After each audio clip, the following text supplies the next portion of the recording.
Okay, so welcome everyone. I say welcome everyone, there's only actually two people in the room. Savannah Jyoti that's going to be giving a talk later on, and Xander. Let's get Xander to do a wave. Just to my hair, I don't know. This is Xander, he's our tech guy for tonight. So welcome everyone. Perhaps, do write in the chat, tell us where you're from, say hello.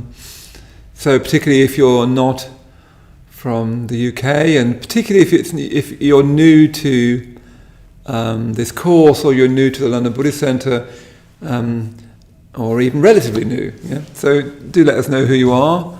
We've got Paul from Brighton. Paul from Brighton. I think we had you came the other day as well, didn't you, Paul? So welcome. That's good. M from Colchester. Oh yeah, hi there, M. Good. Richard from North Wales. Oh good. Oh yeah. I bet it's raining there. Is it, Richard?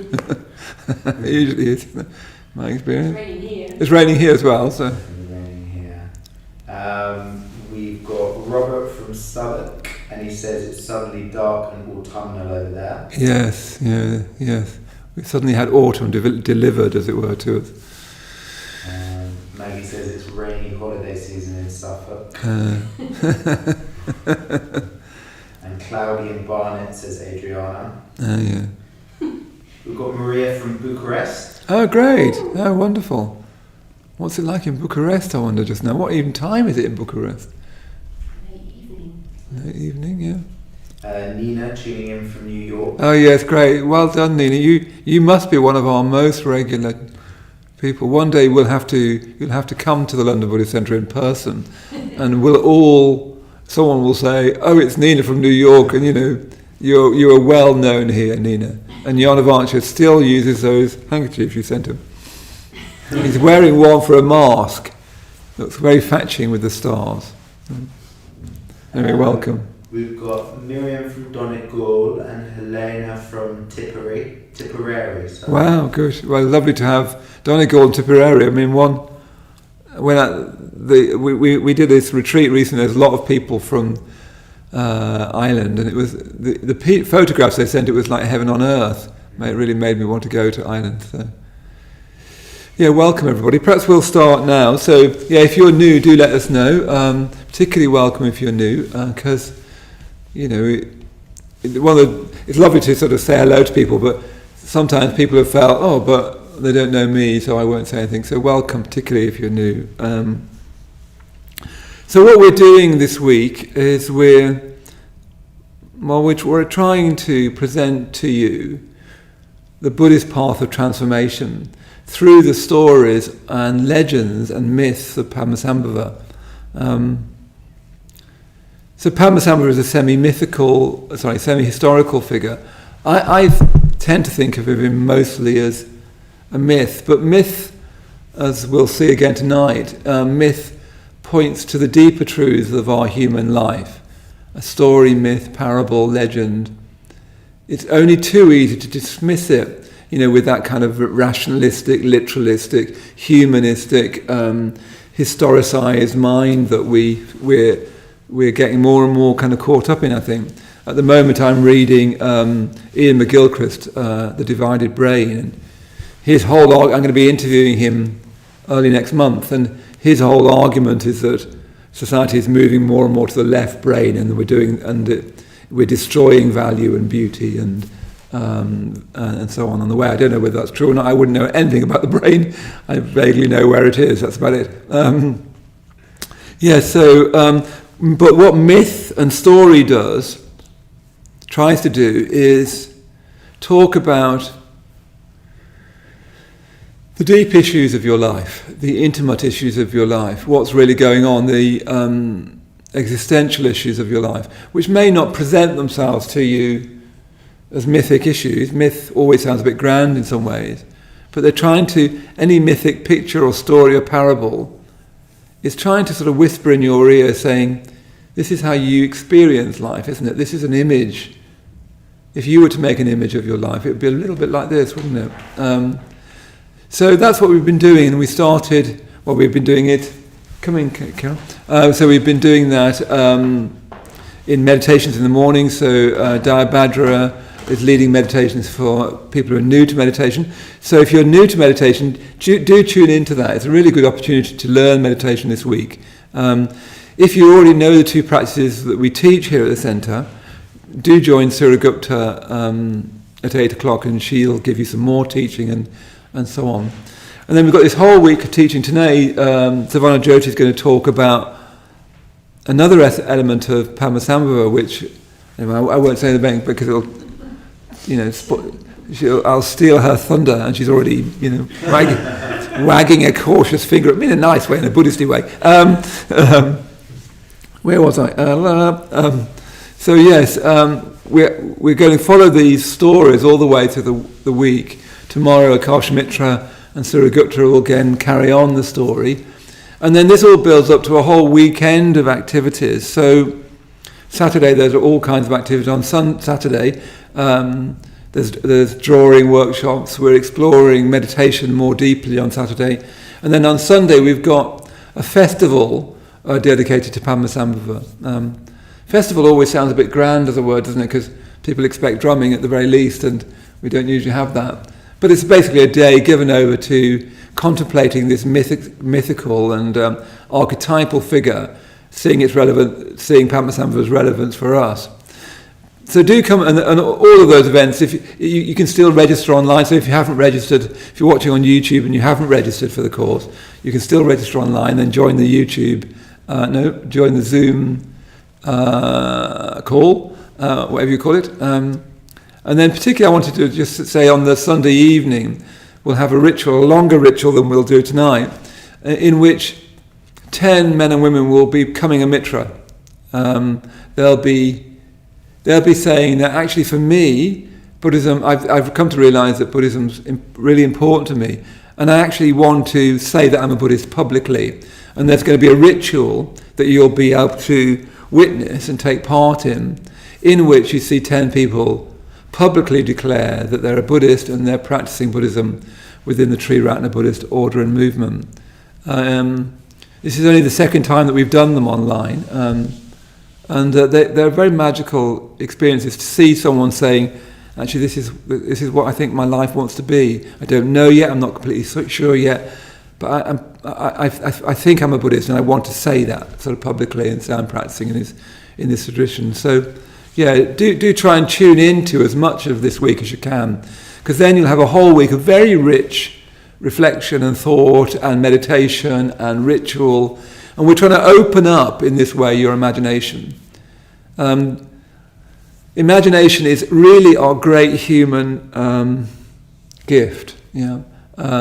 It's how I can imagine that you're watching me now, and it's how you can imagine me now. I still believe that imagination can reach across time and space. It can reach across gender. It can reach across race. It can reach across anything and touch each other, as it were. That the imaginative faculty can reach through the barriers that, if we're not careful, will create between each other. So really, the whole of this week really is about enriching and uplifting the imagination. The only thing is that the idea of imagination in the so-called developed world is too narrow. It doesn't allow for imagination's whole reach. And that means, from a Buddhist point of view, imagination can reach up to something like what we've got behind me, the figure of the Buddha. It can become uplifted to the point in which it becomes a kind of mystical knowledge. But that mystical knowledge, which sounds rather grand, and it is grand, that's why it is grand, there's no way around that, starts in that moment that we imagine the feelings of somebody else. We imagine, we look at a painting and imagine it. We read a book and we see the characters and get to love them. That's the same imagination which can be opened up more and more so that it becomes more like a kind of mystical knowing of how things are. So that's what we're trying to do this week. And these images that we're going to be introducing you to are images to not to sort of ponder over too much, not to say, but hang on, what's the history of this? we're not massively interested in that. What we wanted to do is put these images in these stories and the values that these images and stories represent into your mind and heart to fire up, to ignite your imagination. Yeah. But let's start by just doing a short meditation, because imagination is based in the body. When imagination isn't based in the body, it becomes fantasy. So that's an important distinction. We're not trying to develop our fantasy, we're trying to discover and uncover our imagination. So that starts as an embodied experience. Yeah. So let's first of all really step away from the screen. It sounds like an American cop movie. Step away from the screen, take your fingers off the keyboard, and let's see if we can deepen our body sense. Yeah. So when you're ready, closing your eyes.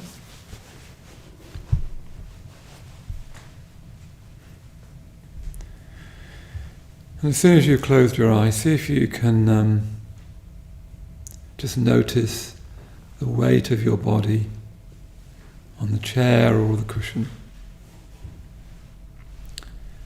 So you're all there at home probably, and there's people all over the world just at this moment closing their eyes and trying as best they can to feel the weight of their body on the chair or the cushions or the sofa. And we're trying to come home to ourselves in that way.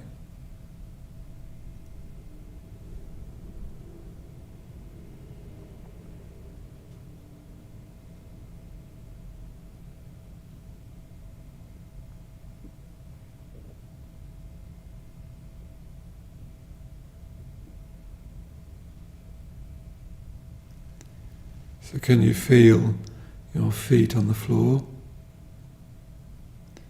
And not the idea of your feet, not a mental image of your feet. But when I use this word feet, what do you actually feel? And that's different from what you think you feel or what you think you'd like to feel. What do you actually feel around the feet?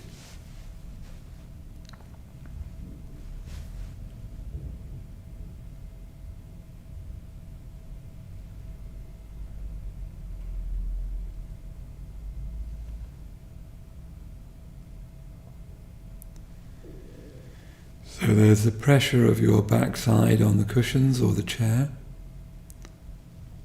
and you can feel that directly. You don't need to think about that.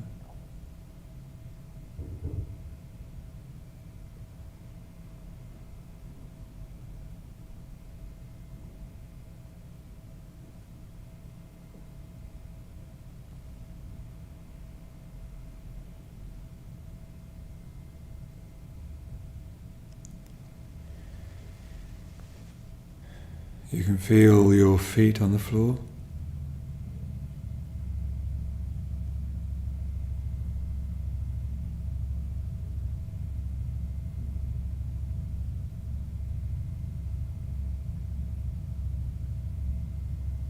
And you can feel your hands. What are your hands touching? The warmth of your hands.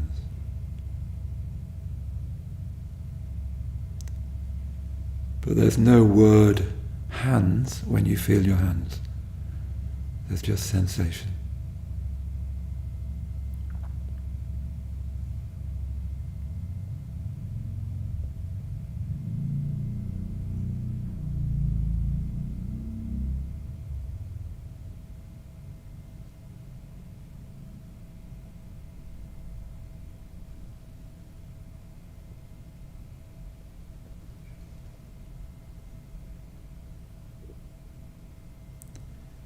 And then see if you can soften your brow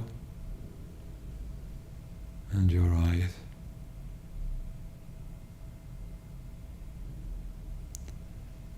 You've been looking into a screen a lot today. So see if you can soften the front of your face, soften your eyes.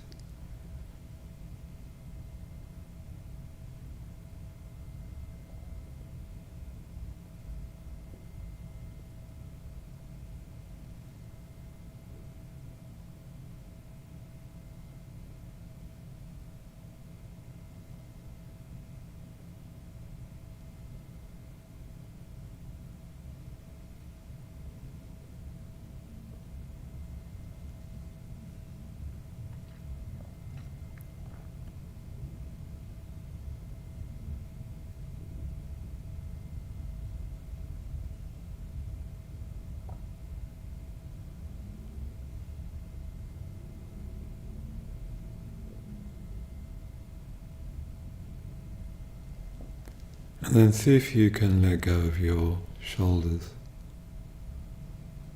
So feel your shoulders.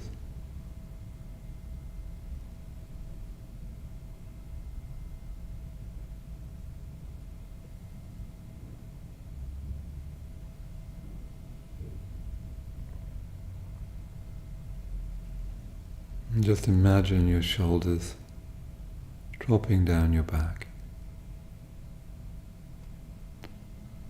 So you're not trying to make anything happen. You can just imagine your shoulders.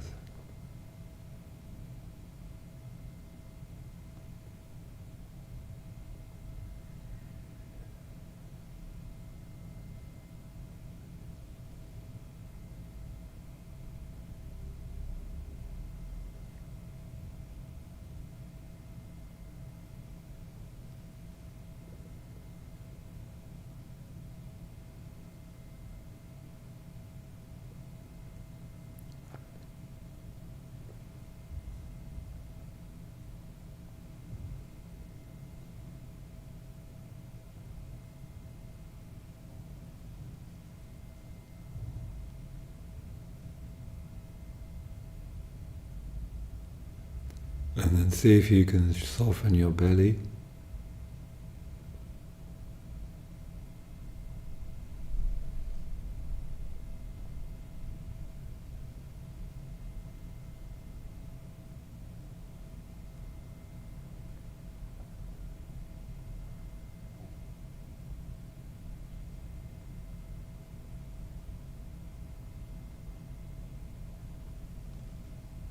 So imagine your whole body calming down, quietening down.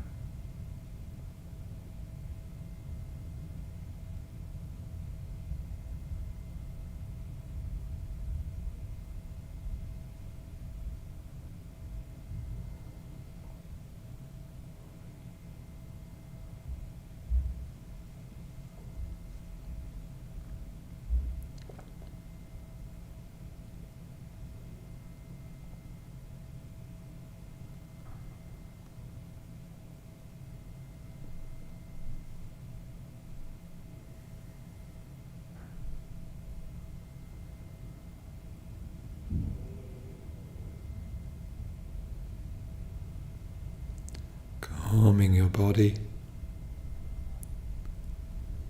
calming your mind.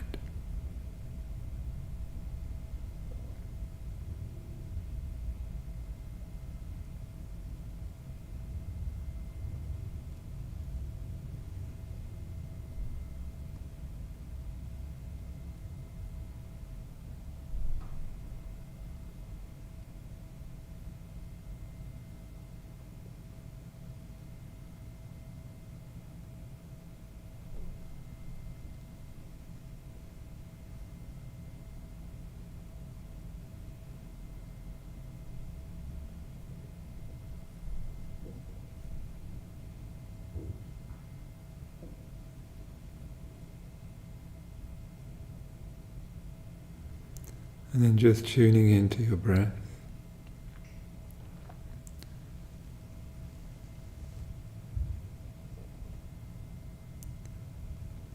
So just see if you can let your breath breathe through you, just like the wind blowing through a tree.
And then expanding your awareness to include your whole body, the weight of your body.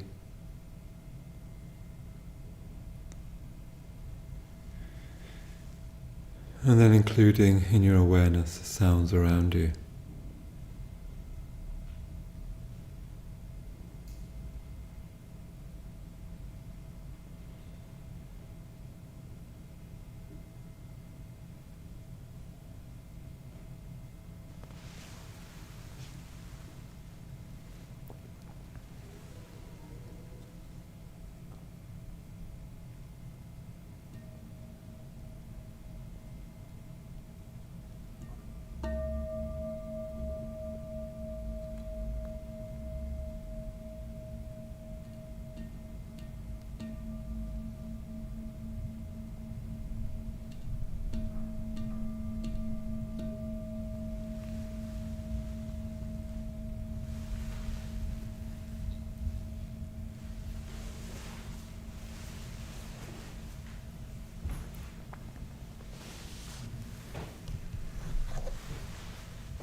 Okay, good. So when you're ready, opening your eyes. It's strange in this Zoom world we're in, this YouTube world we're in, it's very easy, isn't it, to completely sort of come back out into this world of being on, watching the telly almost. So see if you can, just as you open your eyes, see if you can just stay with your physical experience a bit so that you're embodied still. So in a moment I'll hand over to Savannah Jyoti. She'll talk for a while and then we'll have a short break and then she'll say a little bit more and then the two of us will come back together and there'll be a chance for questions. So as the evening goes on, if you do have any questions, put them in the chat and then there's a chance to ask us questions and we'll answer questions nearing the end and then we'll finish with a very short ritual. So and then we'll be finished by 9. So that's the kind of shape of the evening. Do stay tuned if you can. Get yourself a cup of tea in the break. You know it's worthwhile. It's better than Netflix, okay? So let's hand over to Savannah.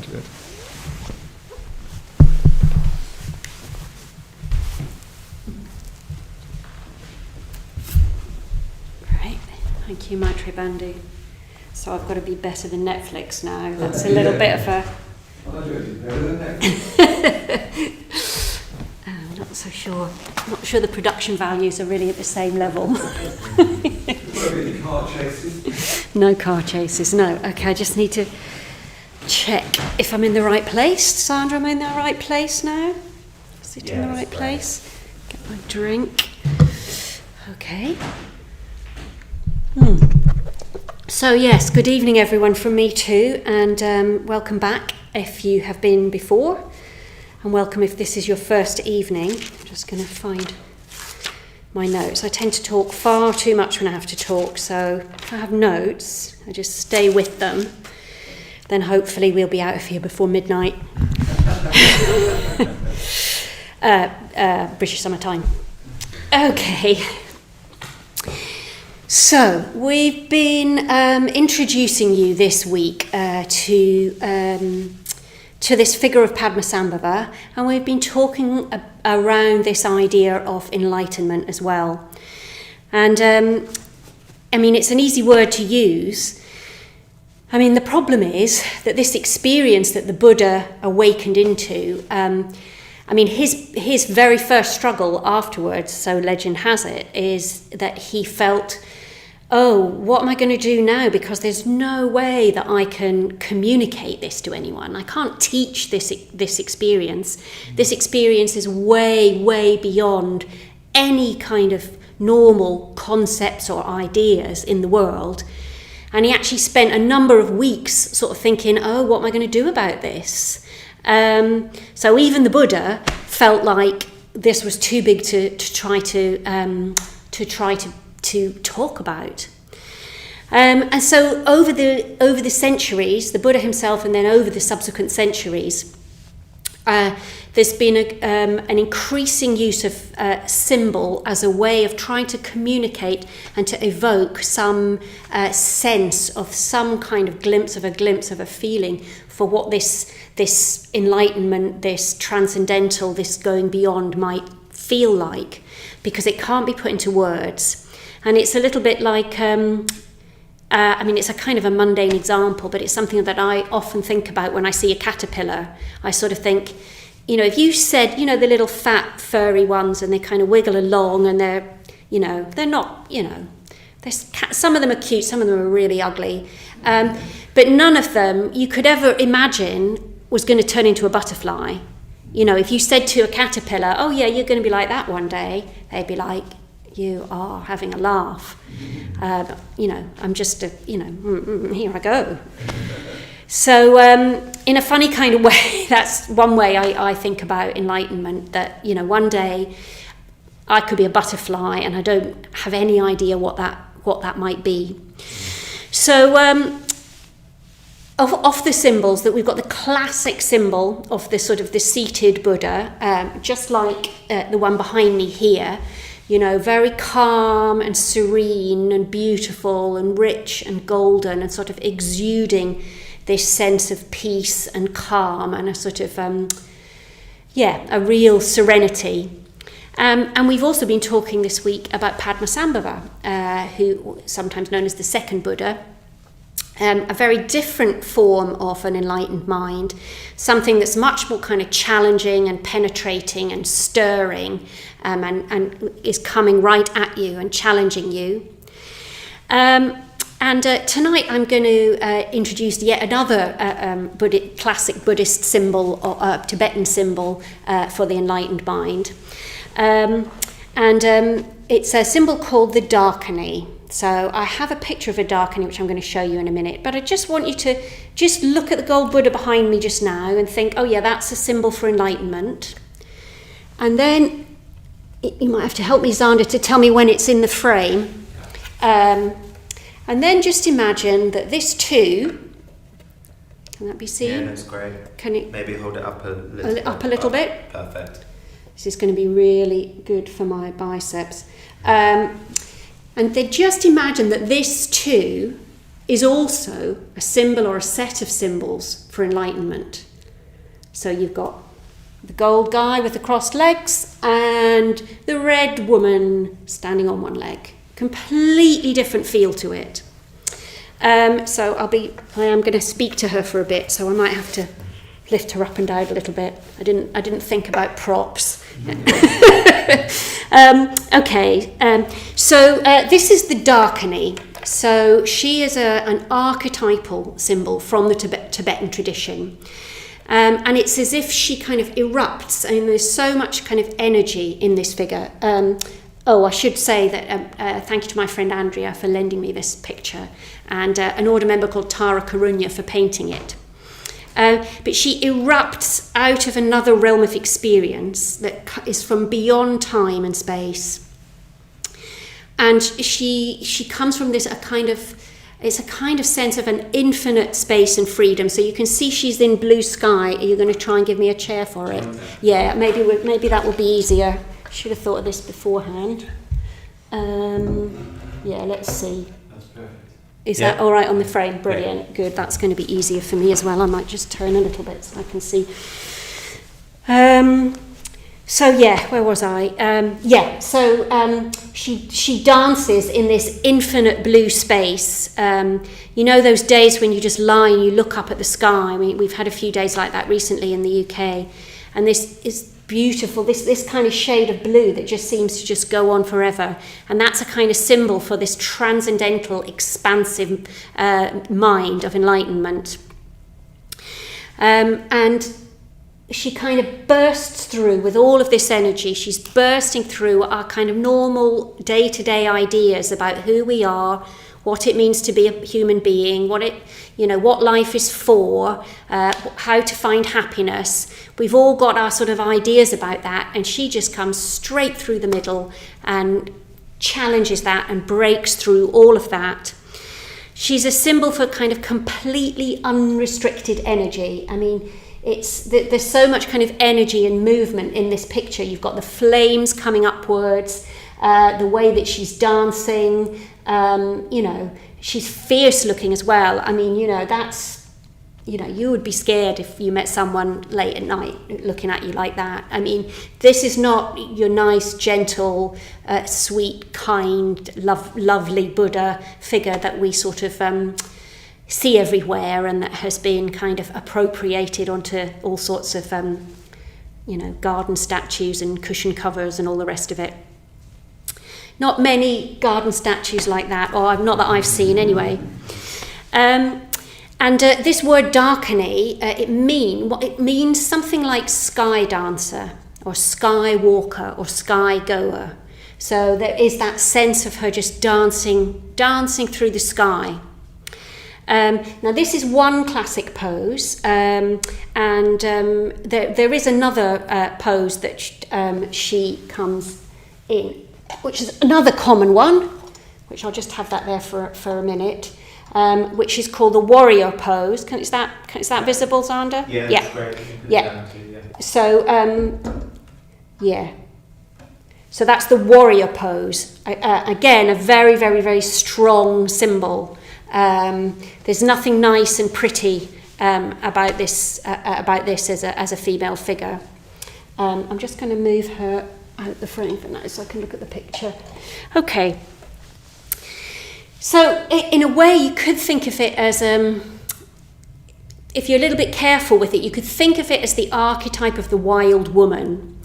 And when we use this word wild, it's interesting, isn't it, how in our culture now the word wild tends to sort of, it doesn't, it does mean like completely natural and out in the, like a wild animal in the wilderness. But it also has that sort of, a little bit of that sense of danger and slight unpredictability and craziness attached to it. And, in a way, there's definitely the sense of that with the Darkening. She's not a comfortable figure to be around. But she is a symbol of this massive kind of energy that we do need to break through our kind of normal mundane existence. Usually our energies, my energies, and I think, to be honest, most people I know as energies, are just scattered in so many directions. It's never been easier to scatter your energies than it is now. I know I've got a really good friend who he can't bear to do less than 3 things at the same time. He just can't bear it. And he laughs at me because I try to do one thing at a time. But there's something about our culture that really encourages us to scatter our energies as far as possible, keep them all going at the same time. And, it's not that can't be useful at times. It certainly can be useful in certain situations, often in work contexts and that kind of thing, in order to get things done. But what it does is it really keeps us on... it keeps us on a very superficial level of our mind and our experience. It's like, in the ocean, if you're swimming in the ocean, right at the surface, it's all like choppy and the people are splashing around and the kids with their little armbands on and the dogs, and it's all choppy at the surface. But below, the deeper you go, the stiller it gets and the more mysterious it gets. And as we scatter our energies on the surface of our mind, that's what we're like. We're like, no, a bit of Facebook and a bit of Netflix and a bit of this, and I'll speak on the phone and I'll cook something at the same time, and, all of that kind of thing. So what the Darkening represents is integrating all of our energy so that it's going in the same direction, that it's gathered up and it's galvanized and it's turning us towards breaking through and breaking into this unspeakable, unimaginable realm for which we use the word enlightenment. The butterfly, breaking through into being the butterfly. So it's not just the sort of love and calm, kind of loving and calm emotions like the gold figure represents. what we need to bring in is all of our emotions, including our darker side, our shadow side, more negative, our negative emotions, our strong emotions, which we've been talking about through this week. And one of the things I like about the Darkening is she's very definitely a female form, but she comes with all sorts of qualities that are traditionally kind of seen as masculine qualities. The tantric tradition is very much about the union of masculine and feminine, the perfect union of masculine qualities and feminine qualities. We're not talking about male and female. We're talking about masculine archetypal qualities and feminine archetypal qualities. The union of those coming together is a symbol for that enlightened mind.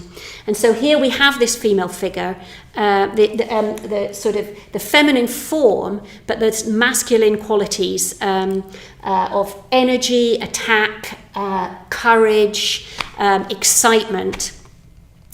There's a sutta that talks about to listen to the wisdom of the gentle Buddhas, for heroic spirits intended.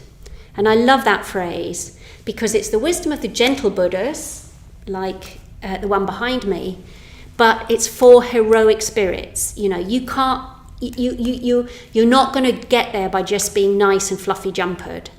You know, the journey to break through, just like the journey for the caterpillar to break out of the cocoon to become the butterfly, you know, it's not for the faint-hearted. You know, you can't just do it by being nice. So it is a hero's journey, or a heroine's journey, obviously. And part of that courage is in her appearance as well. So she is naked, and what that's saying is something about the fearlessness to just be completely and utterly open, completely unhidden, not hiding any parts of yourself, completely in touch with your direct experience, and to completely, what's the word? I can't think what the word is, but completely kind of totally unbothered, totally fine with that. And the hair, which you can't see quite so much on this picture, is usually described as being unkempt and dishevelled. So there she is. She is a woman who is permanently having a bad hair day, and she doesn't care. I mean, you know, I'm sorry, but, you know, I don't have much hair anymore, but when I did, that would have been liberating in itself. So, you know, again, it's that symbol of going beyond mundane appearances, going beyond the conventional of what you're supposed to look like, and just not caring. Not caring in a sort of dismissive way, but not caring because it doesn't matter, because there's something far, far bigger and far more valuable. Okay, so so she's the colour red, which, you know, there's all sorts of associations with that, but obviously it's usually associated with arousal and passion and love. So she's got this total passion for the teachings of the Buddha, for the truth, to break through. And she's in this dancing form, so she's showing all, that all of her energies are sort of aroused and directed towards enlightenment. And you know, in a certain sense, you could say there's some of the erotic in that sense of arousal and her nakedness. But and of course, it's the erotic element of the tantra that tends to make it quite popular with people. So I'm sorry to disappoint you if that's what you were hoping for, because that's not really what the kind of this metaphor of kind of erotic energy is about. It's really about this utter creativity and openness and energy. And complete arousal of all your energies in one direction. And, you know, for a lot of people, they can put a lot of energy into, the direction of their sexual life. And in a way, this is saying, if you liberated that and really directed it towards something of lasting, for lasting fulfillment, then that would be an amazing thing. Okay. How am I doing for time? Not brilliant. Okay. So in her right hand, she's holding something called a Vajra chopper, if you can see it right there, which is a sort of a tantric ritual implement. So it's a very, very sharp knife here, and a symbol called a Vajra on one end, which is a symbol of the sort of the strongest thing in the universe, if you like.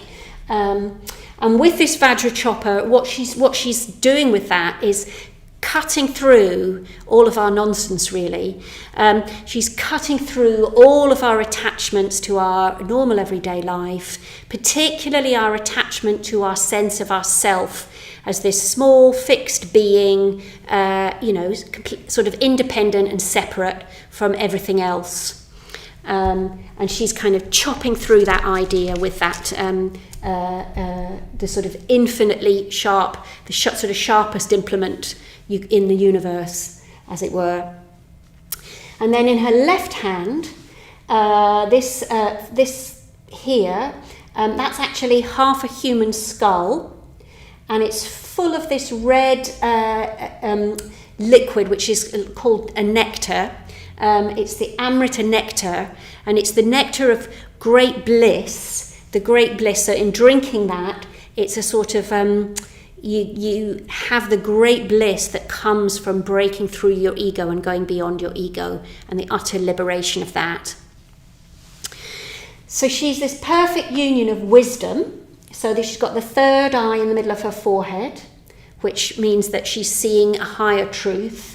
She's got the love and the love of the red sense of love and compassion, passion and compassion, and she's got the energy. So she's got this perfect union of those three qualities, all of which are needed for full enlightenment. Fierce love vibes I've got written in my notes here. Yeah, one of my friends gave me a Valentine card this year, and on the front it just said fierce love vibes, and I thought, yeah, that's the Darkening, fierce love vibes.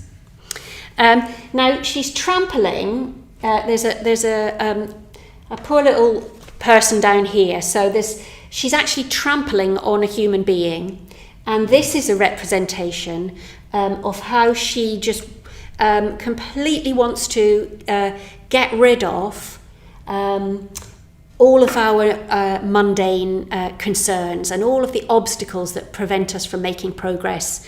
And in Buddhist terms, those are summarized as, you will have heard us talk about them already, as greed, hatred, and delusion.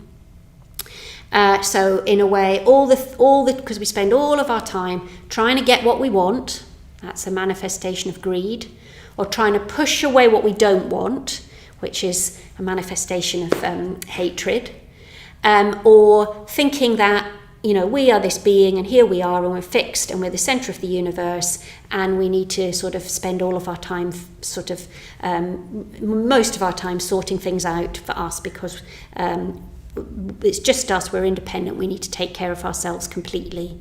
And that's a form of spiritual ignorance, that idea that we're completely fixed and separate. So she's trampling on the greed, the hatred, and the delusion.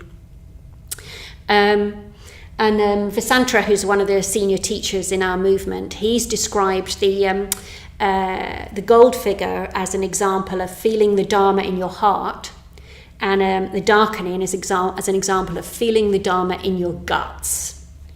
The Dharma being the Buddha's teachings. Okay. Actually, suddenly I've caught up with time. How did I do that? Anyway, yeah, so, I don't know, as you're watching this, it's quite strange giving a talk about something particularly like this without being able to see, or sort of gauge people's responses or ask you what your responses are to the figure. But I remember when I first came across the Darkening figures, sort of in the first couple of years that I was involved with Buddhism, and there was something, I think as a woman, there was something about it that particularly appealed to me. I felt a really strong sense of that much more of me was being met by this symbol than a lot of the ways in which women are socialised in our culture and in other religions. She's completely independent, she's strong, she's not repressed in any way, she's unconventional, she's not having to behave in a certain way and expected to be sweet and gentle and ladylike. That was, a great relief to me that could be a good thing. We maybe have all had, whether we're male or female or something in between, we've probably all had a sense of that at times in our lives when you have that sense of energy. I mean, for me, it was when I was dancing. I used to do a lot of dancing when I was younger, and there was that amazing sense of release and almost intoxication. Of course, it can go too far that way, or it can be, stimulated by kind of chemical intoxicants. But even then, there's something of that flavour in it, something of that sense of, the wild woman who can just is completely free and liberated. But going back to this idea of the perfect union, the figure here, the symbol here of what's called the cat vanga, this kind of staff that she's got coming down here, that's actually a symbol for her male consort. So in a sense, it's a kind of hidden symbol of the fact that she is completely bringing together the masculine and the feminine. And Padmasambhava, he also has a cat vanga, which is, sort of symbolising his feminine side. So there's a kind of a nice balance there. Moving on to just thinking about, you can probably think already from what I've said about what some of the, in certain sense, similarities are between her and Padmasambhava. But the particular relationship between the Darkenis and Padmasambhava is that one of the major images of Padmasambhava within the Tantra is that he goes to frightening places and he dances there with the Darkenis. So you can sort of have this image of this, the figure of Padmasambhava in a scary place, often a cremation ground, and we'll be talking, Mike Trabandi and I will be talking more about that on Friday evening. But he'll go to some spooky, scary place and dance there, surrounded by the Darkeni figures. And so what that means for us is that first he has to go there. So first he has to find the Darkenis. So he has to go to find the Darkenis. And in a way we can think of that as, you need to sort of find where your energy is and kind of get to know your energy and free it up before you can sort of do anything with it.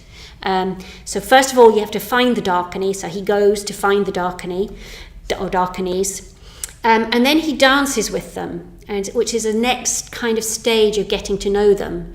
Surya Gupta was talking last night about Padmasambhava taming demons by getting to know them really well. And it's a similar sort of image here, in a certain sense. So he dances with the Darkenis, and there's something intimate, the metaphor of dancing is, there's an intimacy about dancing with someone, whether it's a contact dance or not a contact dance, there's an intimacy. And that's a kind of, he gets to know the Darkenis. And then he teaches the Darkenis, and he brings them into enlightenment. And so we can think of all of that as a sort of metaphor for him bringing together his sort of higher energies and his stronger emotions, and getting to know those and working with them and turning them all in the direction of enlightenment, much as he when he first went to Tibet, Surya Gupta was talking about last night, that he was bringing the demons in, getting to know them, and then transforming their energy in the direction of enlightenment. So there she is. I've said an awful lot. Let me just put the other one up here as well. So we've got the warrior pose and the and the dancing Darkening pose. So this is a very traditional Tibetan rupa or statue.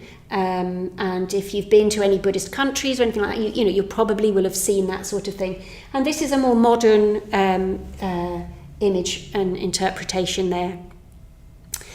So in a moment, we're going to take a break. And then when we come back after the break, I'm going to say a little bit more about, I feel like I've sort of, I've painted a very, very, very big picture. And so after the break, I want to talk a little bit more about, how can we use that? How can we experience the Darkening in our own lives on a day-to-day basis? So don't go away if you want to find out about that. Get yourself a cup of tea. So we'll start back again at 8 o'clock. So we'll see. You've got 8 minutes. So that's it for now. See you at 8.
me. Oh, that's it. Mhm.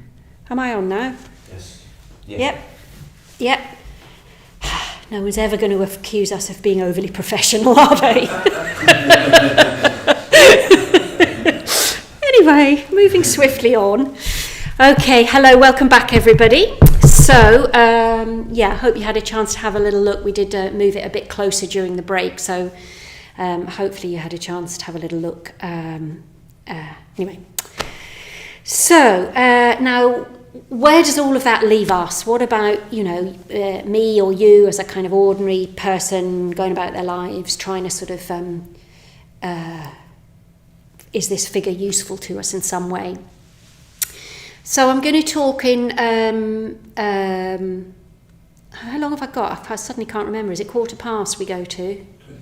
20 past, okay. I've got loads of time then. So I'm going to talk in two sections about this. And in the first section, I'm going to talk about finding the Darkening within yourself. And in the second section, I'm going to talk a bit about finding the Darkening spirit in other people. So finding the Darkening spirit in yourself, I mean, it may be from what I've said already that some of you've already had a bit of a sense of that. But the Darkening, or we can think of the Darkening in ourselves as being, those times when you might just have a kind of a rush of energy and a sort of spontaneous sort of uprising, in a sense, of something that almost seems to come from somewhere else, but maybe something that doesn't sort of feel like your typical way of being, but just somehow it kind of urges you to do something that you know is going to be perhaps really challenging for you, but that is actually going to be really good for you as well. So it's a sort of an energy that helps you to break through some kind of aspect of yourself or your life on a daily level. Or it can be that rising of a kind of energy that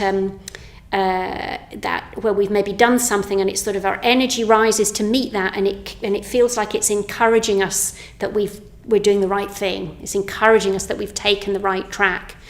And I've got I'll give a little brief example from my life.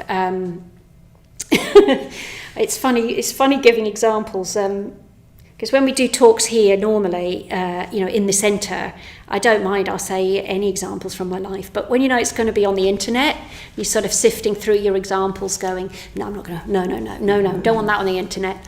So, but I am going to talk in terms of a Darkening within me that happened to me when I resigned from, a career actually, that had been a very, very significant and precious part of my life. And I had a growing sense of dis-ease, and that I was no longer happy. And there's all sorts of reasons for that. I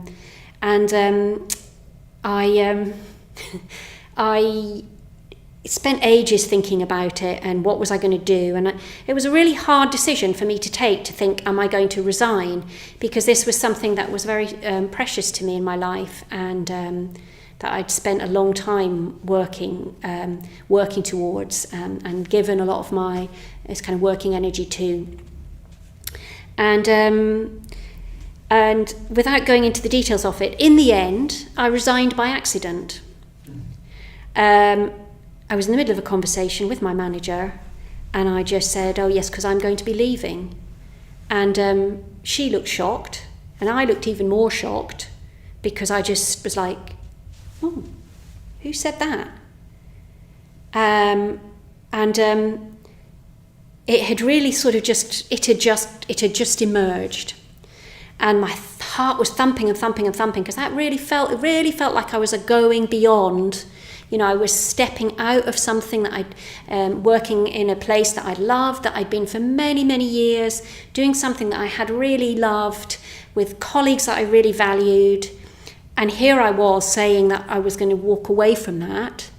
And it was like, it was a scary moment. And yet this rush of energy it was almost as if I'd been thinking, should I, shouldn't I, for so long, that you could think of it as like the Darkening within me just went, oh, for goodness sake, and sort of pushed me off the cliff, came up from my unconscious and just did it. And then I could have retracted, because my manager was like, "Are you sure? You know, da da da." And I could have gone, "Oh no, I'm just having a bad day." But I was like, and I could feel that in me going, "Take it back, take it back, take it back, take it back before it's too late."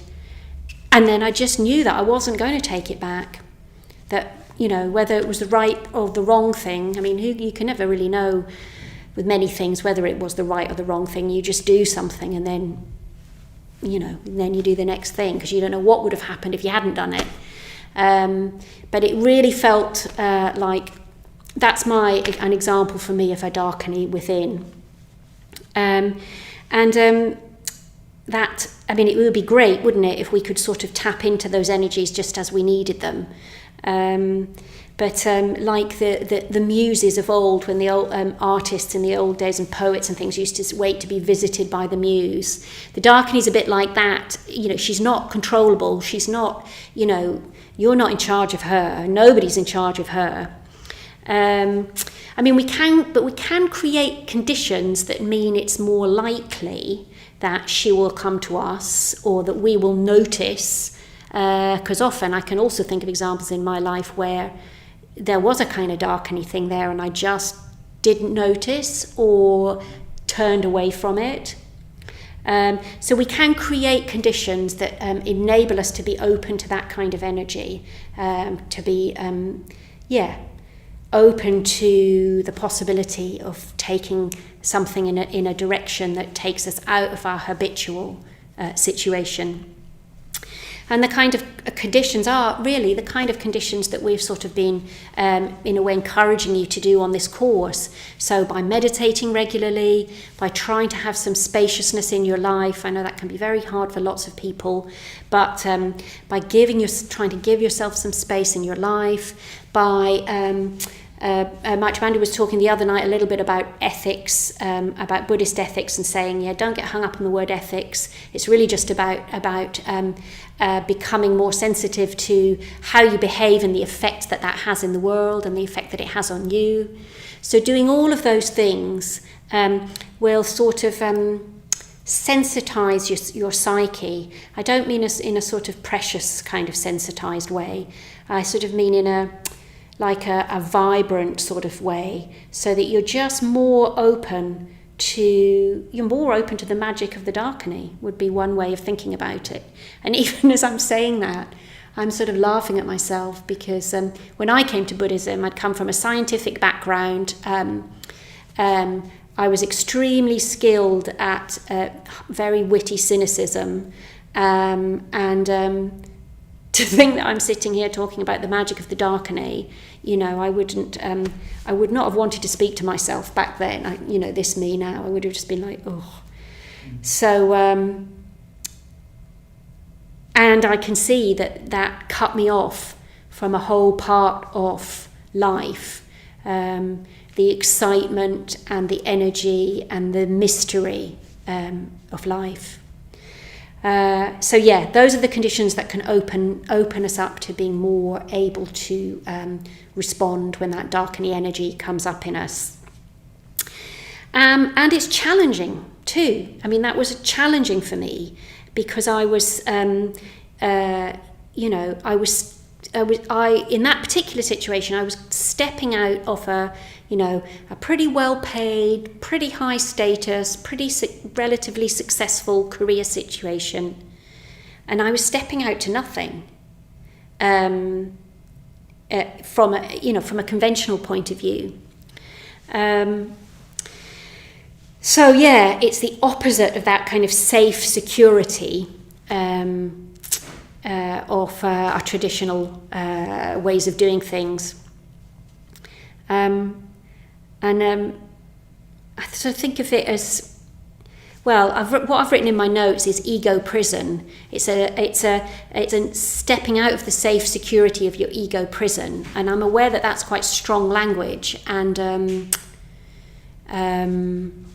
sort of a bit might be seen as a bit derogatory or something of our human experience.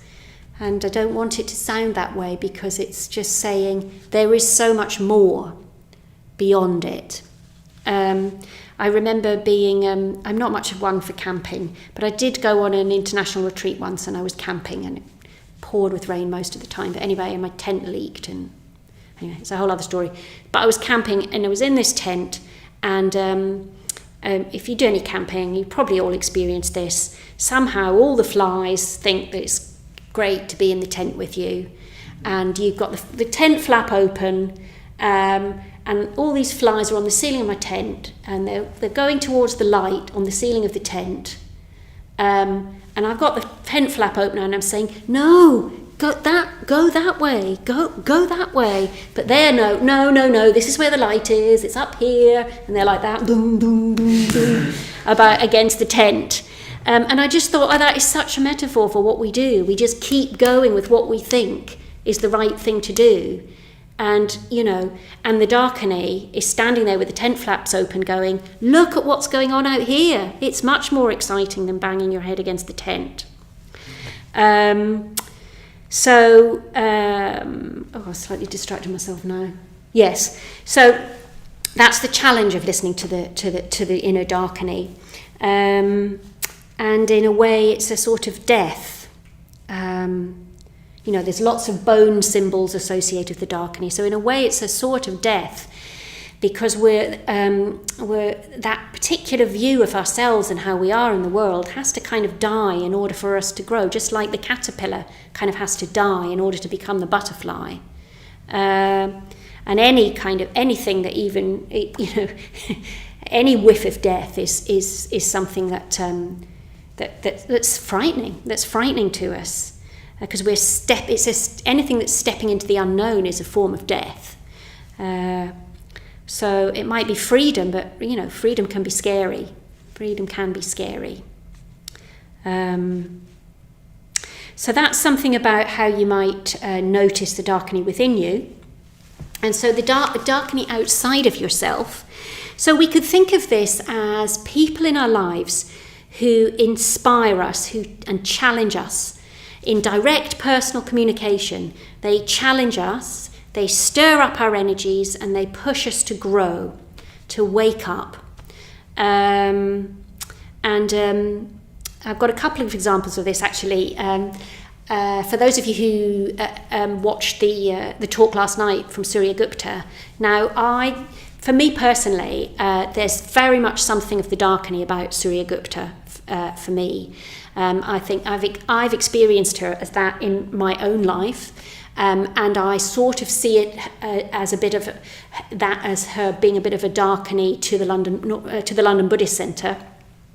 She's the chair here at the centre, and if you heard her speak last night, or you've heard her speak before, you can see that she's just completely fired up with energy and positivity, and she's challenging, but she's also really, she's lovely as well. But she's sort of like in the best possible way. Like, I wouldn't want to mess with her. She's feisty in a really good way. And I remember when I spoke to her once about wanting to. There was an issue that had happened, and I was outraged, and I thought that the chair should do something about it. So I asked her if I could speak to her about this thing that had happened. She came in and she sat down, and I started telling her my long, detailed story about who said what to whom, and that these person A and person B should not have done what person A and person B had done, and da-da-da. And after I'd been speaking for a short amount of time, she just kind of cut through me, and she said, all right, so what you're saying is, this happened, that happened, you're upset about this. And I was like, well, yes, I suppose you could summarise it like that, yes. She's like, right, okay, so what needs to happen is, I agree with you, there's a problem here, so, and I was like thinking, oh great, and now she's about to say, and I'll go and sort it out for you. And she said, so I think what you need to do is you need to go and talk to person A, and you need to go and talk to person B as well, and explain to them what you've explained to me, and, point out to them, the situation. And I was just a bit shell-shocked. And she said, right, I've got to go now. I've got another meeting. So we've agreed that you're going to do that? Right. And sort of off she went. And I was left a bit like, oh. And I realised afterwards that there was a part of me that had been expecting her to sort it out for me. I'd been expecting her to sort of rescue me and champion me and say, oh, it's terrible, this shouldn't have happened, you poor thing, and, you bad person A and bad person B. But she wasn't going to play that game. She was absolutely not going to collude with that. She absolutely knew that I could stand on my own 2 feet, I could go, I could have those conversations, and I could sort it out, and it wasn't her business to do that. And then I had to do that. I had to step up. I had to find a way to speak to these 2 people that I was really upset with, and to do that as skillfully as I could without throwing all my toys out the pram and having a tantrum and crying. All of which are things that I have been highly skilled at in my life. And and that was that. And afterwards I just thought, oh yeah, she's like a Darkening to me. So thanks for that, Surya Gupta, if you are watching. And if you didn't listen to her talk, you could catch it on Catch Up. Maitreya Bandhu has also been a Darkening to me in his life too. Don't want to leave him out of it. But anyway, one example's enough, I think, for tonight. He's nodding at me. But I also want to really point out that it's not... it doesn't have to be someone who's a more advanced spiritual practitioner than you that is a Darkening to you. I mean, that is the case, with myself and Surya Gupta. That's just because that was the example. Because it could be anybody. It could be anybody that brings you up short and makes you sort of see something true quite suddenly, or makes you think again, and makes you think, oh. I mean, my contrast example with Surya Gupta is a very good friend of mine who is probably the least spiritual person I know. I don't really know why we're friends, but we are very fond of each other. And he is, he's a very, very successful businessman, and he drinks like a fish, and he swears like a trooper, and he's very much got an eye for the ladies, and, basically all very un-Buddhist. He's not a Buddhist, he wouldn't pretend to be. But he was a Darkening to me one day. I was kind of complaining to him. It's another theme about expecting someone to rescue me. So I was complaining to him about a friend of mine who I felt hadn't been there for me in the way that I wanted them to be. And he just looked at me and he just said, well, why do you expect them to be the person they're not? And I went, oh yeah, that's a good point. Why do I expect them to behave the way that they don't behave? So that was an example in that moment. So that wasn't him deciding that he was going to give me a higher spiritual teaching. That was just his energy coming through, his energy of the truth coming through, and I was open enough to receive that and to learn from it and to remember it now. I still remember it now sometimes when I'm wanting people to behave in ways that I know they never behave in. So that's a couple of examples of how you might see the Darkening in another. And just to finish off before we go to Q&A, I'm just going to leave you with a few challenges. So just a few things to think about. So if you were to stay open to the Darkening, what would emerge for you? What emerges for you? So you might want to just reflect on the figure, and see what emerges for you, if anything. And it may take its time because it will be to her schedule. It will not be to your schedule. So just sit with it and see what happens. You could also ask a good friend that if you could say to them, if I invited you to be the Darkening to me, what would you say? So you might see what they might want to say to you. And I'll finish with this, I would also really encourage you to celebrate your own Darkenings, when they do come up. Celebrate them, befriend them, and really use them. Don't push them away, don't dismiss them, because they're messengers from beyond. So I'm going to leave it there for just now, and I'm going to invite Maitreya Bandhu to come back and join me. We'll just do a little bit of shuffling around, so that we can try and get me and Mike Bandu and the two Darkenies all in the picture, if possible, maybe.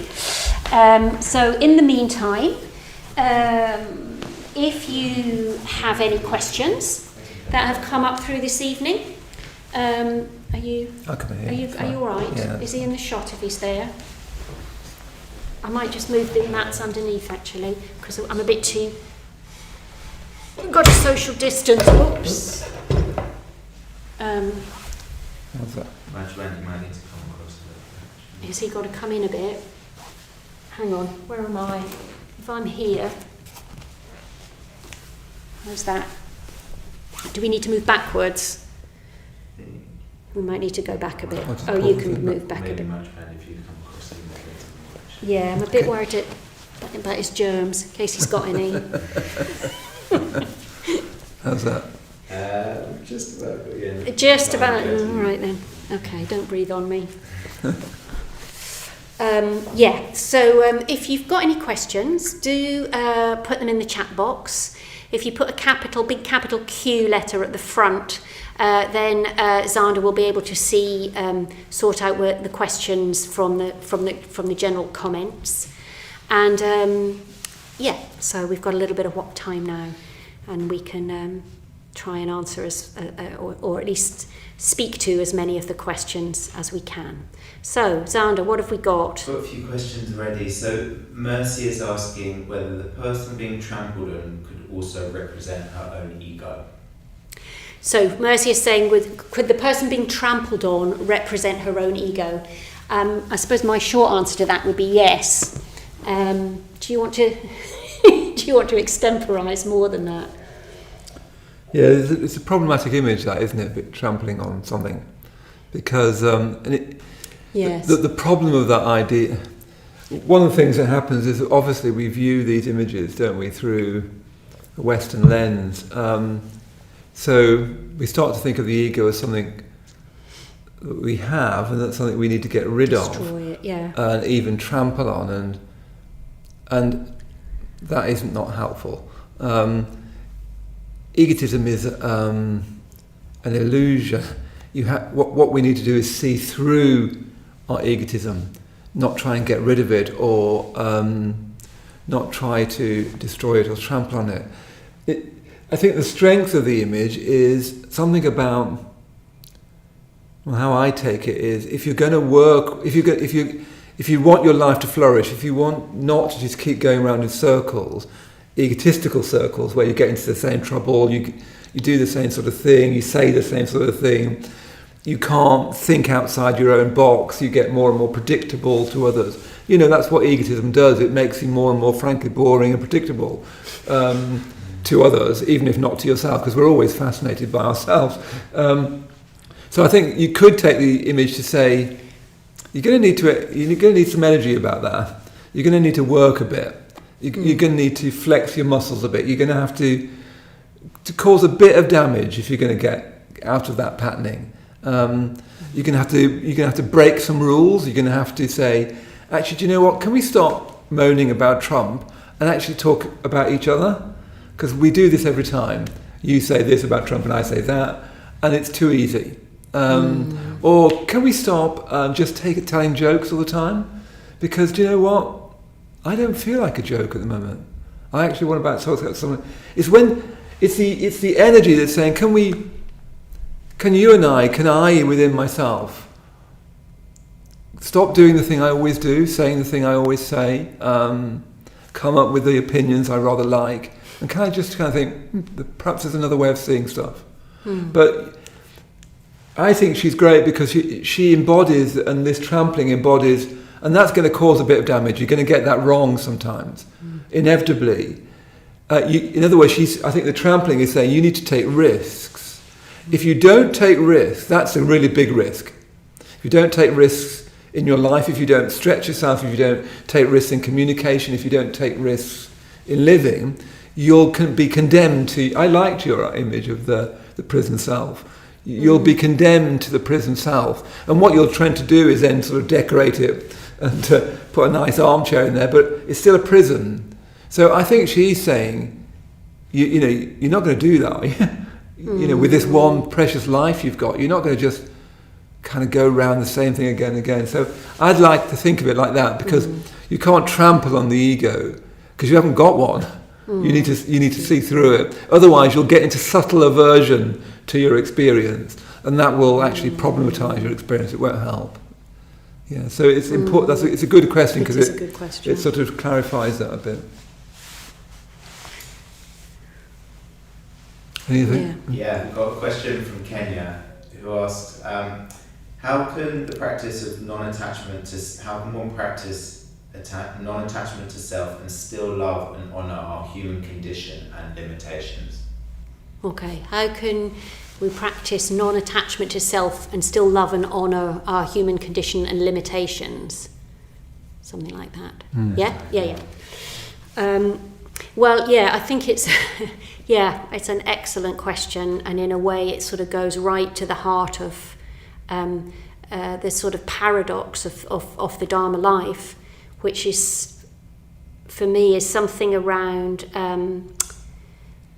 at one and the same time, I'm trying to come into a more and more positive relationship with myself, to value myself more deeply, to value my life more deeply, to relish my life more deeply. So that would be the bit about valuing your human life and conditions. And at the same time, I'm also working on the fact that, and there's more. And somehow, if you need both of those are part of practice. It's like a paradox. It's like I need to really, really, really accept who I am, and I need to change. It's sort of both of those things, which sounds a bit bonkers in a certain way. But it's a funny thing that sometimes the way to change, although you can't do it when you're trying to change, but in a sometimes really, really, really letting yourself be where you are fully is what frees you up to change.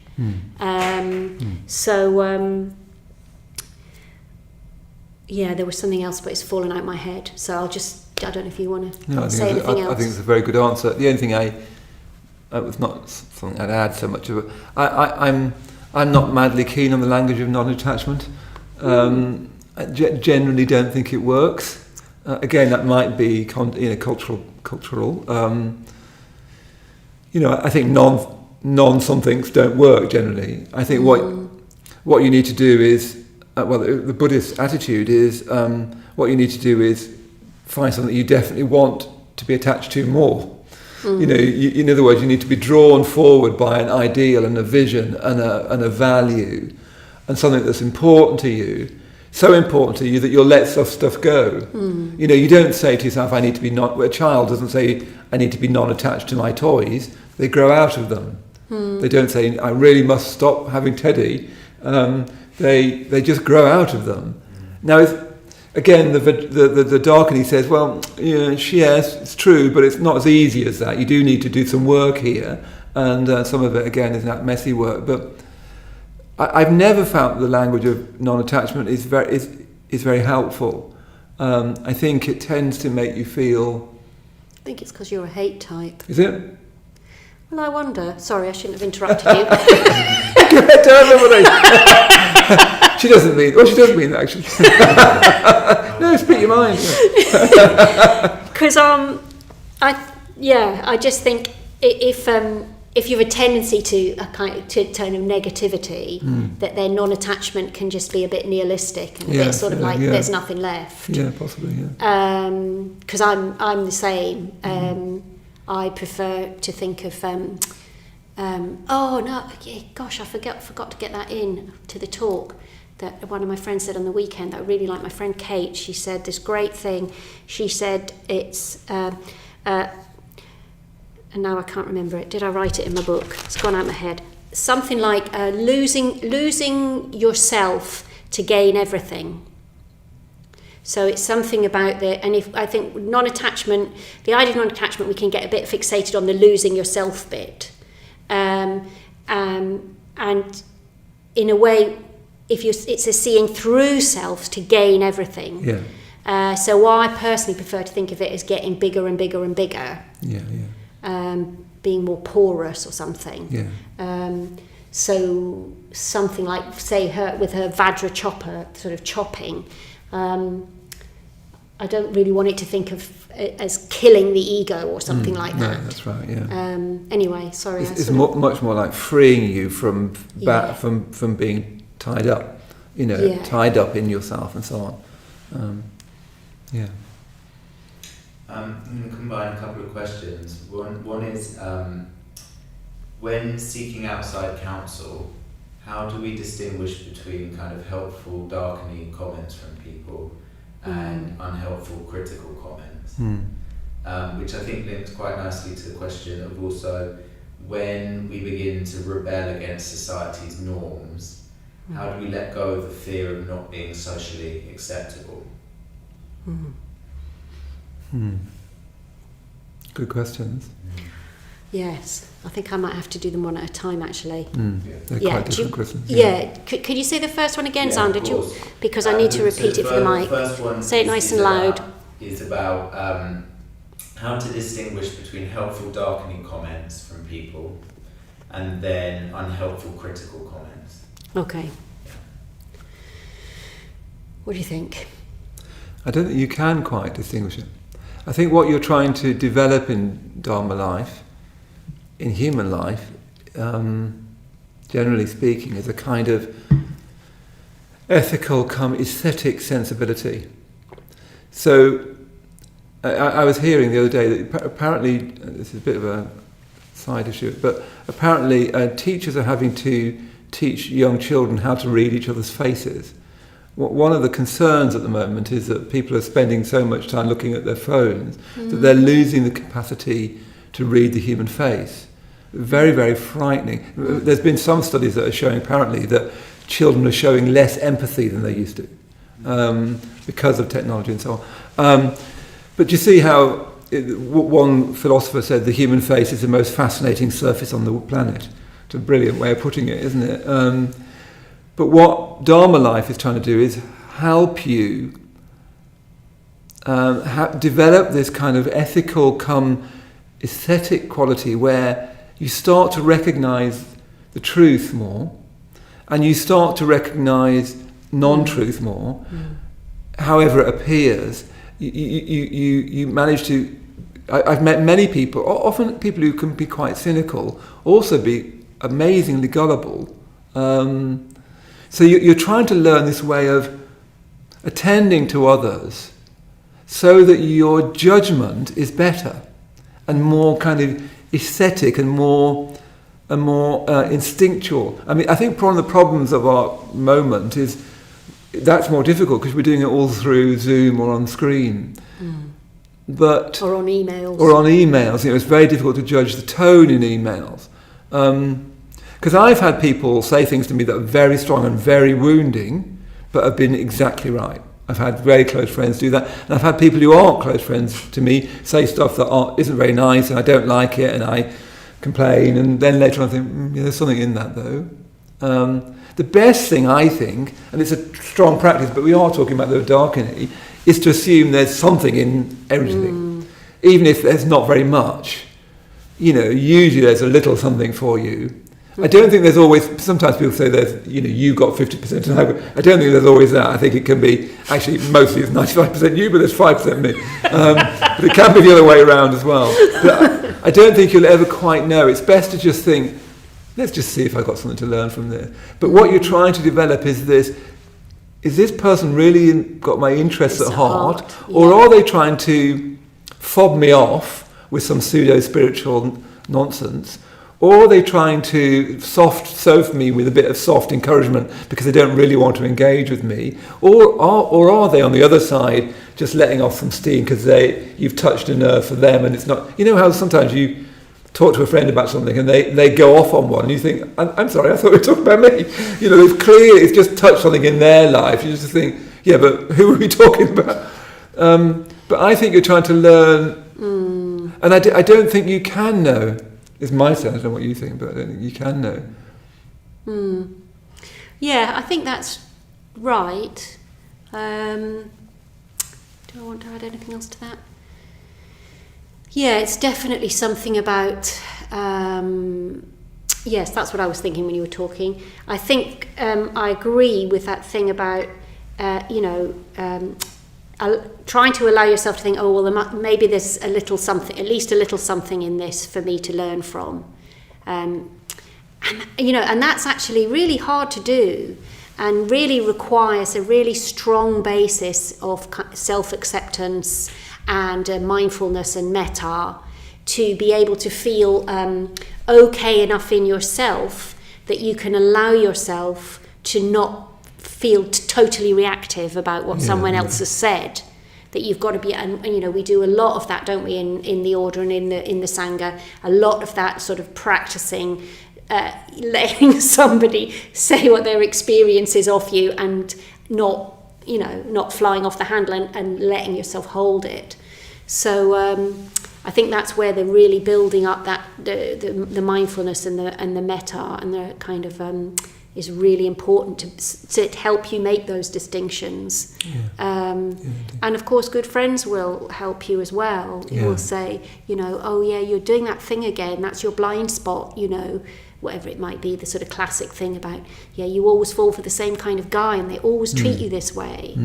And no, they're not. No, that they're not. They don't love you. That's not. That's not how you show love. Those sorts of things. But sometimes you don't know, or sometimes you don't know till afterwards, and you think, oh. Indeed.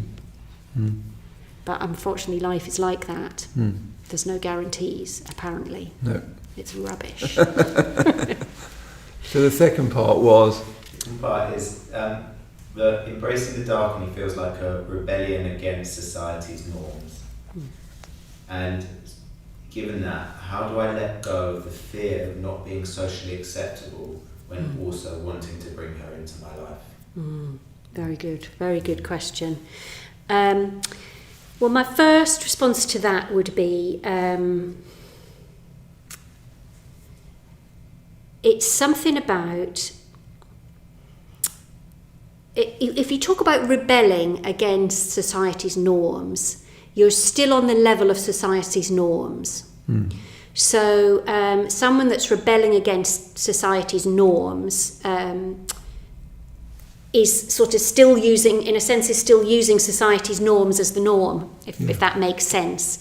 And what the Darkening is trying to represent, and again, this is where we struggle with language, kind of just not quite being able to do it, is that she's talking about kind of just breaking through all of that, breaking through norms and non-norms, and the concept of a rebel is another concept. We don't need that concept, and breaking through all of that,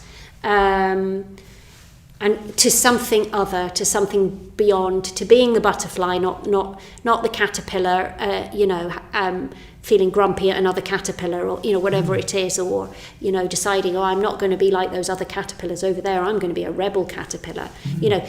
She's talking about being a butterfly. So I would really caution against rebelling against anything for the sake of rebelling, in a sense. It's a little bit like what Maitreya Bandhu was saying about, children as they grow up, they naturally discard their toys, as we change and become more tuned in to our sort of I don't want it to sound too precious, sort of tuned into our I suppose tuned into how things really are, how things really work, not how we think they work or how we're led to believe that they work, but how things really work. I don't like the way I'm expressing that, but anyway, I can't think of anything else at the moment. Maybe you can think of something else. The more that we tune into that, then some of those things that would fit in society's norms no longer become so important. And I think one of the challenges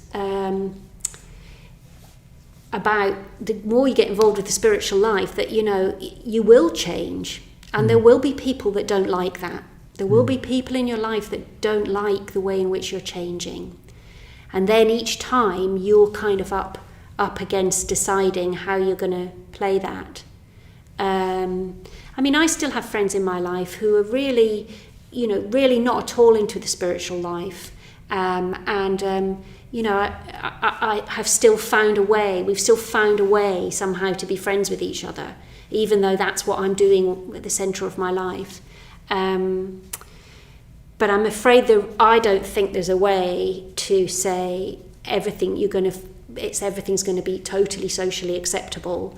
No. And live a Dharma life, because the society in which we live, it isn't encouraging us to live a Dharma life. No. Do you want to add anything to that? I don't think I've got much to add, but I think you're right. I mean, the main thing is that so much of the society we live is anti-human life. It wants you to spend, it wants you to get distracted, it wants you to do that stuff. It wants you to be online all the time. There's so much that society is inimical to a truly human life. I say that on one side. On the other side, I used to be very rebellious of the norms of society, and looking back on it, I think it was just to do with me. It was just to do with me and my negativity and my frustrations with myself, and what I should have done is try to work with those norms to improve them. I was rude to my parents. I tried to be different, and usually that was to do with me. I nowadays, as I got older, I think there's something good about many of society's norms. If that means treating people respectfully, if it means, letting people pull out in front of you in traffic, if it means not swearing at people in the underground. If those are society's norms, and I don't want to rebel against them, I at the moment want to value what we call normality. I think it's a rare thing. Oliver Sacks, the psychiatrist, he said people don't realise how narrow the path of sanity is, and how easy it is to slip one way or the other. Now, norms can be helpful in that, but of course they also repress you. They also won't let you. They can kind of keep you sort of. They can be helpful and stabilising, but they eventually ossify. So it's a proper tension, like you say. It's a koan. You want to have that help, and you don't want to rebel childishly or in an adolescent rebellion. Usually, because you end up being exactly the same as the things that you rebelled against. You rebelled against. I remember saying "smash the state" whilst I was living off it. Which is a bit outrageous, really. But you don't want to be ossified and limited by society's norms. But I don't think you want to fly in the face of that too much. Usually, that's an egotistic thing. But also, when you have to, because it limits spiritual life, then you do need to fly in the face of it. But it's a difficult judgment to make. What I wouldn't want to encourage is a kind of teenage rebellion. Yeah. Because usually people get hurt from that, including you, and you have to mop up afterwards. Now, there's always going to be a bit of that, and probably that's even necessary, but you don't want to elongate that into the spiritual life. You'll just lose friendships, and you really need friendships. So I think you've got the both, like you're saying. You've got the danger of norms becoming ossifying and limiting, and you do need to break out of that. But then you've also got the danger of being an outrider, becoming an identity in itself, and a rebel being an identity in itself, which usually just then ends up being aggressive, lonely, and kind of counter-dependent on society's norms. Somehow, how do we tread a path that doesn't do either of those? Yeah, and I was thinking, one of the major kind of ways that we try to work with that issue within the Triratna Buddhist order and community is that we put a great deal of emphasis on our friendships with each other within our Buddhist movement. A very strong emphasis on that, which is called Sangha, and that's the Buddhist word for it. And you'll hear that word used in the ritual a little bit later on. Well, any minute now. one of the reasons for that is because if we can support each other, if we can find our tribe, find a like-minded community in which we can support each other in our practice, then we've got that sense of belongingness there, which for me personally has meant that I'm then much more able to go out to the people that are not in that community and meet them where they're at, so that I'm not expecting certain people to start to behave like I'm trying to behave, or to put what I want to in the centre of their lives, because I've got that from my Sangha. And I can go out and meet them, so that I'm trying to then be a Buddhist in the world, so that people who are not Buddhists sort of see me behaving at my best or something, rather than see me being, oh, but why are you not a Buddhist? You should be a Buddhist too. It's really, really great. Everybody should be a Buddhist. And then, how unattractive is that? So yeah, I can't remember who asked the question, but I would say find your tribe, and then that will be your belonging, and then you can still have your, you can still nourish and nurture your other relationships with people that you care about that are not in your tribe. Yeah, really good. Okay, look, we better move on. So, thank you everyone for such excellent questions. Yeah, really, really good questions. I'm really glad that we do get some chance to have questions, because we want this to be as interactive as we can make it. So I'm going to ask Savannah Jyoti to put the figures on the shrine, and then in a moment we're going to conclude by doing a ritual. We've been doing a ritual every evening. Ritual is again kind of trying to, in the language of Ian McGilchrist, we're trying to talk to the right hand side of your brain, the right hemisphere of your brain, but it's trying to evoke those elements of your life which are imaginal, but are not to do with utility. Ritual is always in the same world as painting and poetry and beauty. You're trying to get into this world which is about value and about being, not about usefulness and utility. Yeah? So we'll do that in just a moment. But before we do that, I want to just again say, yes, that if I ask you to give money, so I'll get Xander to post the link for the donations. We've been saying this a lot about, the centre's losing about 20,000 a month, something like that. We've been doing all right, but that's I think as time goes on, we won't. My instinct is we won't be as time goes on.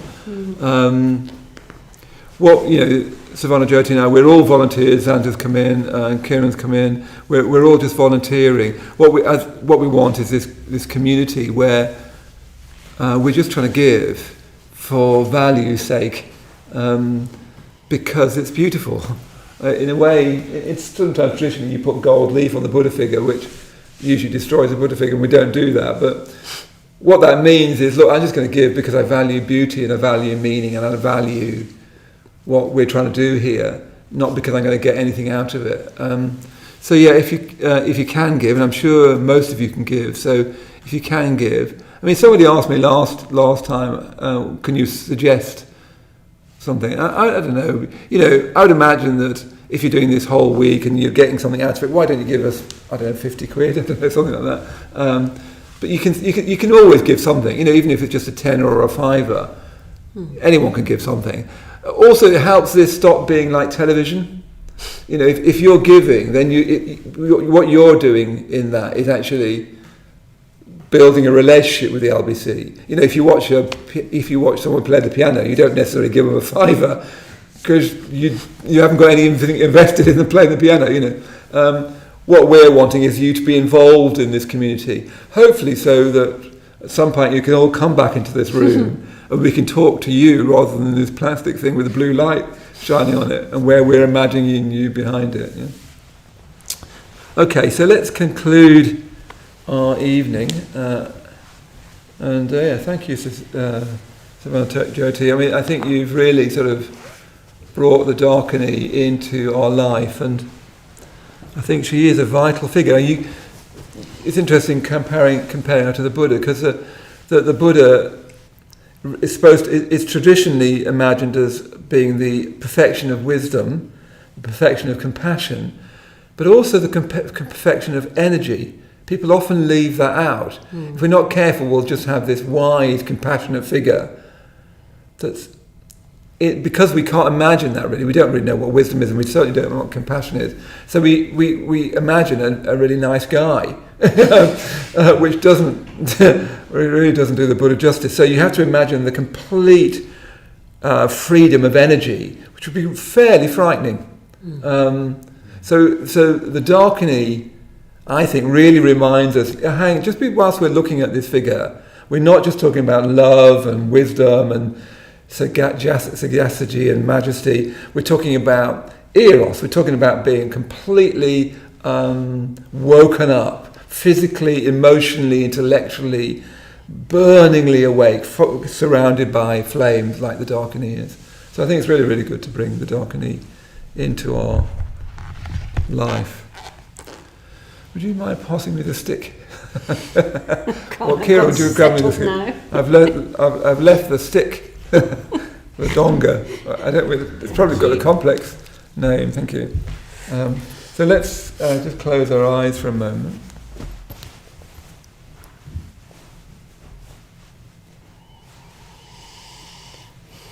And what you might do is, you'll be sitting at home, so you might want to, actually, if you've got your own shrine, hopefully you've lit your shrine, you might want to put your laptop by your shrine, and you might want to darken the screen, or see if you can start to relate in a new way. It's not about information, it's not about learning stuff anymore, it's about evoking the value of being and the value of imagination.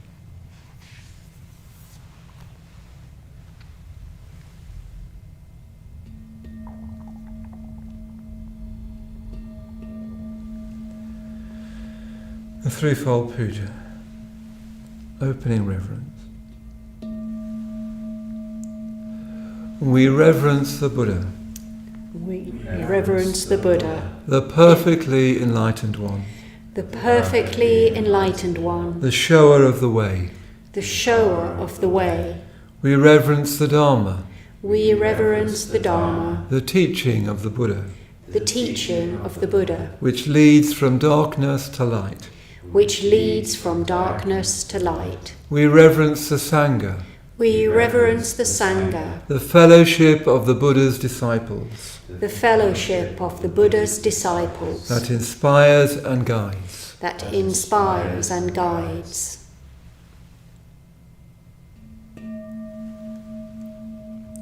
Reverence to the three jewels. We reverence the Buddha We reverence the Buddha and aspire to follow him. and aspire to follow him. The Buddha was born as we are born. The Buddha was born as we are born. What the Buddha overcame, What the Buddha overcame, we too can overcome. we too can overcome. What the Buddha attained, What the Buddha attained, we too can attain. we too can attain. We reverence the Dharma We reverence the Dharma and aspire to follow it and aspire to follow it with body, speech and mind with body, speech and mind until the end. until the end. The truth in all its aspects, The truth in all its aspects, the path in all its stages. the path in all its stages. We aspire to study, We aspire to study, practice, practice, realize. realize. We reverence the Sangha We reverence the Sangha and aspire to follow it, and aspire to follow it. the fellowship of those who tread the way, The fellowship of those who tread the way, as one by one. as one by one. We make our own commitment, We make our own commitment, an ever-widening circle. an ever-widening circle. The Sangha grows. The Sangha grows.